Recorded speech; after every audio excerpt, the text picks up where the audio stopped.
Especially ఈ యువత compulsory చూడాలి.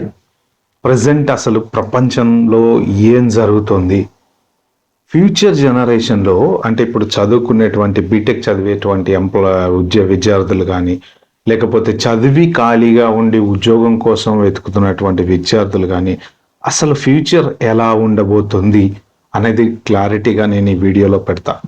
మనం ఎందుకు ఎదగలేకపోతున్నామో అనేది కూడా నేను క్లారిటీగా చెప్తాను. ఎందుకంటే ఎడ్యుకేషన్ గురించి కానీ, ఎడ్యుకేషనల్ టైప్ వీడియోస్ ఏవి పెట్టినా కానీ ఎవ్వరు చూడరండి. నేను జర్మనీ ఎడ్యుకేషన్ గురించి వీడియోస్ పెట్టాను, తర్వాత మన ఫ్రాన్స్ ఎడ్యుకేషన్ గురించి వీడియోస్ పెట్టాను. 100, 150, 200 వ్యూస్. అంటే వ్యూస్ కోసం, డబ్బుల కోసం కాదు. నేను చెప్పేది ఏంటంటే రైట్ ఇన్ఫర్మేషన్. ఎంబీబీఎస్ ఎలా చేయాలి ఫారెన్లో అని పెట్టాను నేను. యాక్చువల్గా జర్మనీలో ఫ్రీగా ఎలా చదువుకోవాలని కూడా పెట్టాను. ఎవరు చూడలేదు. ఎంత ఇంపార్టెంట్ చెప్పండి. అదే మీరు ఏదైనా ఒక సినిమా రివ్యూ ఎలా ఉంది అంటే, ఇప్పుడు నెక్స్ట్ మినిట్ రివ్యూ పెడితే సినిమా రివ్యూ విత్ ఇన్ 10 minutesలో వాడికి 1,00,000 వ్యూస్ వస్తున్నాయి. అంటే మనం అంతా ఎక్కడున్నాము? అంధకారంలో బతుకుతున్నాం.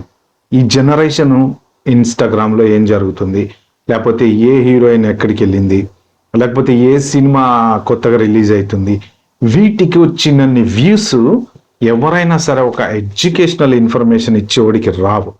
ఉల్టా ఆన్ టాప్ ఆఫ్ దట్ ఏంటంటే ఎవడో ఒకటి ఏదో ఒక నెగిటివ్ కామెంట్.